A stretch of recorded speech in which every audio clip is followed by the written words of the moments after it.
स्वागत है आपका। आप देख रहे हैं प्राइम टाइम एक्सक्लूसिव। मैं हूं आपके साथ आशा झा और आज UGC 1, 2, 3 तीन बिगाड़ा काम बिगाड़ा। तीन ही लेटर्स हैं, ध्यान से देखिए, तीन ही लेटर्स हैं UGC।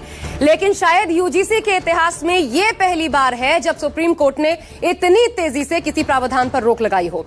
कारण यह नहीं कि सवर्ण आंदोलन की तीव्रता इतनी थी, कारण एकमात्र ये कि इस एक्ट के नियम इतने विभाजनकारी थे कि सुप्रीम कोर्ट को इस पर यह कहते हुए कि हमें पता है क्या चल रहा है, त्वरित सुनवाई करनी पड़ी और रोक लगानी पड़ी। अपने अंतरिम आदेश में सुप्रीम कोर्ट ने अगले आदेश तक 2012 के ही नियमों को लागू रखने के निर्देश दिए हैं। अब जो अगली सुनवाई है 19 मार्च को होगी। इस खबर ने जहां सवर्ण समाज को बड़ी राहत दी, तो वहीं दिलचस्प यह भी कि अब तक इस मुद्दे पर सन्नाटे में चल रहे पक्ष विपक्ष की तरफ से भी सुप्रीम कोर्ट के निर्णय पर प्रतिक्रियाएं आने लगी। देखिए सुप्रीम कोर्ट ने क्यों कहा कि यह नियम अस्पष्ट है।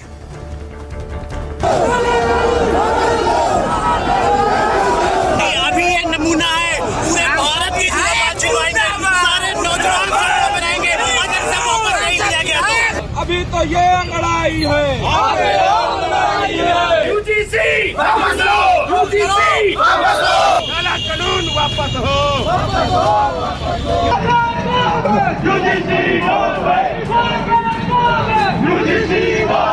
UGC काला कानून वापस लो, वापस लो। UGC बिल वापस लेना होगा। एक आंदोलन जो सड़कों पर लड़ा गया। भारत माता की। एक हफ्ते से सवर्ण समाज के छात्र और लोग UGC के नए नियमों के खिलाफ आक्रोशित थे।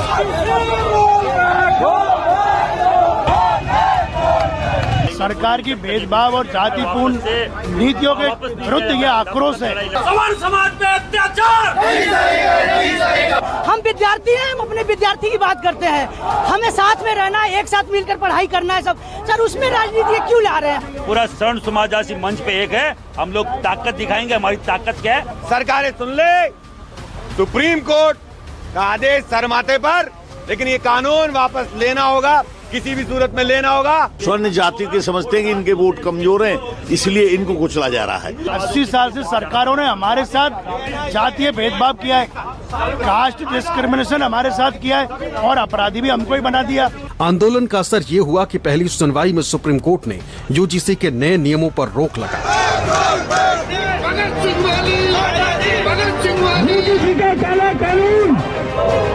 सुप्रीम कोर्ट को पहले ही नजर में लगा कि UGC के नए नियमों में गड़बड़ी है, इसलिए नए नियमों पर तत्काल ही रोक लगा दी गई। और इसके साथ ही सुनवाई के दौरान CGI ने बड़ी बात कही। CGI ने कहा कि हमने जाति विहीन समाज की दिशा में अब तक जो कुछ भी हासिल किया है, क्या आज हम उससे पीछे हटते हुए उल्टी दिशा में बढ़ रहे हैं? सुप्रीम कोर्ट ने केंद्र सरकार और UGC को नोटिस जारी कर जवाब मांगा है। साथ ही नियमों का ड्राफ्ट फिर से तैयार करने का निर्देश दिया है। कहा कि एक कमेटी गठित की जानी चाहिए। सुप्रीम कोर्ट ने जो फैसला दिया है वो UGC के नए रेगुलेशन में मौजूद सेक्शन 3C को चैलेंज करते हुए एक जनहित याचिका पर सुनवाई पर था। नए नियमों के सेक्शन 3C में कहा गया है कि जाति आधारित भेदभाव का मतलब है अनुसूचित जातियों, अनुसूचित जनजातियों और अन्य पिछड़े वर्गों के सदस्यों के साथ केवल जाति या जनजाति के आधार पर भेदभाव। याचिका में इस प्रावधान को संविधान की समानता के अधिकार के विपरीत माना गया और संवैधानिक वैधता की जांच की मांग की गई थी। सुप्रीम कोर्ट ने भी नए नियम के इस प्रावधान को अस्पष्ट बताया और 3 सवाल उठाए। पहला, कुछ धाराएं अनावश्यक और दोहराव वाली क्यों लगती हैं? दूसरा, क्या नए नियम 2012 के समावेशी ढांचे से पीछे जाने जैसे? और तीसरा, क्या इन नियमों से विश्वविद्यालयों में क्रॉस केस बढ़ सकते हैं?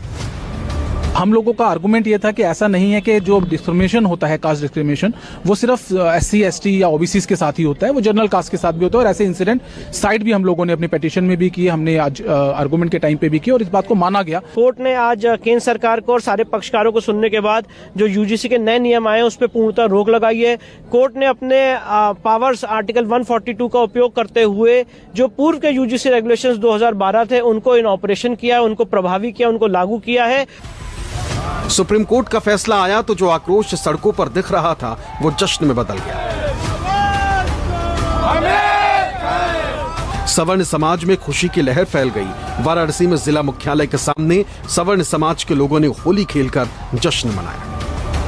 मैं चाहूंगा मैं कि 19 तारीख के बाद इसको पूर्णतः वापस ले लिया जाए, या फिर कोई ऐसा संशोधन किया जाए कि कोई जिससे ये एक पक्ष का न दिखे। सरकार से और न्यायपालिका से ही निवेदन करूंगा, इसको बहाल न करे, इसको रोक दे। यूजीसी के नए नियमों का सबसे ज्यादा विरोध यूपी में दिखा। शहर शहर सवर्ण समाज के छात्र, लोग, नेता सड़कों पर आ गए। लखनऊ में भी जो सवर्ण छात्र सुबह विरोध प्रदर्शन कर रहे थे, उन्होंने फैसला आते ही एक दूसरे को लड्डू खिलाकर खुशी का इजहार किया। इसको अभी के लिए रोक लगाई है। हम सब बहुत खुश हैं, मिठाई बांट रहे हैं। दोषी बचना नहीं चाहिए और सही आदमी पे कार्रवाई होनी नहीं चाहिए। एक ये जो क्लॉज जो इस गाइडलाइन में ऐड करना भूल गए थे, इसको ऐड करना चाहिए यूजीसी को।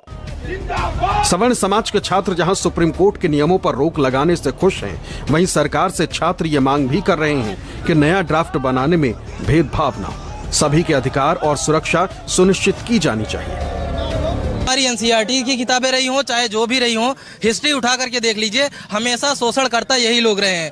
तो इनके खिलाफ अगर आ गया कोई कानून तो इन्हें ही दिक्कत होगी हमेशा। एक कानून है, ठीक है, जो गड़बड़ है उसमें सुधार करना चाहिए, लेकिन इसको पूरी तरह से रद्द नहीं करना चाहिए। सवर्ण समाज के विरोध प्रदर्शन से सरकार और बीजेपी की मुश्किल भी बढ़ी थी, क्योंकि जिस तरह पूरा सवर्ण समाज एकजुट होकर सामने आया, उससे सरकार के पास दो ही ऑप्शन थे, या तो रेगुलेशन एक्ट को वापस लें या फिर सुप्रीम कोर्ट कोई फैसला सुनाए। फिलहाल सुप्रीम कोर्ट ने सरकार और बीजेपी को आंशिक राहत दे दी। सुप्रीम कोर्ट ने अब इस पर रोक लगा दी, कैसे? माननीय सर्वोच्च न्यायालय के रोक लगाने के बाद प्रकरण सर्वोच्च न्यायालय में विचाराधीन हो गया। अब उस पर कोई टिप्पणी करने की आवश्यकता नहीं। यूजीसी के नए नियमों पर सुप्रीम कोर्ट की रोक से बीजेपी के सहयोगी दलों ने भी राहत की सांस ली है, क्योंकि उन्हें भी जवाब देना भारी पड़ रहा था। सरकार भी तो ये बात मान रही है कि कानून बनता है, अगर कानून संशोधन होते हैं ना, अगर कोई गड़बड़ी है तो उसके लिए तो भी अदालत है ना, अदालत ने फैसला दिया है ना। केंद्र सरकार अपने हलफनामे के जरिए तमाम तथ्यों पर जो सरकार का पक्ष है वो जरूर रखेगी। इस मामले को लेकर जहां एनडीए बैकफुट पर रही, वहीं विपक्ष हमलावर रहा। सुप्रीम कोर्ट की रोक पर समाजवादी पार्टी अध्यक्ष अखिलेश यादव ने भी प्रतिक्रिया दी, कहा कि दोषी बचे नहीं और निर्दोष फंसे नहीं। वहीं कांग्रेस ने नए नियमों को स्टैंडिंग कमेटी के जरिए दुरुस्त करने की मांग की। जो यूजीसी के मामले में बातें निकल करके आ रही हैं, अब जब चर्चा सुप्रीम कोर्ट में होगी तो हम लोग क्या और तर्क दे सकते हैं। हम सब का मानना यही है कि दोषी बचे ना, दोषी बचे ना और निर्दोष के साथ अन्याय होना।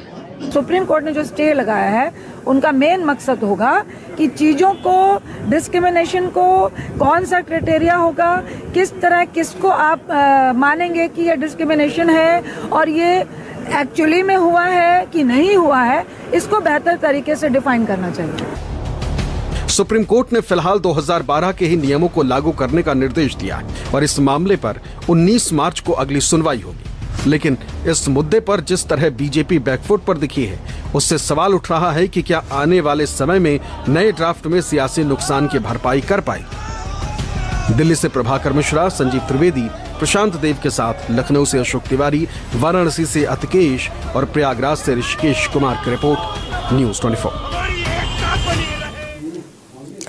तो कुल मिलाकर अब अगली सुनवाई जो होगी वो 19 मार्च को होगी। तिथि निर्धारित कर दी गई है सुप्रीम कोर्ट की तरफ से और सुप्रीम कोर्ट की इस अगली सुनवाई तक साल 2012 एक्ट के नियम ही लागू रहेंगे। 2026 के नियमों पर तब तक स्टे है पूरी तरह से।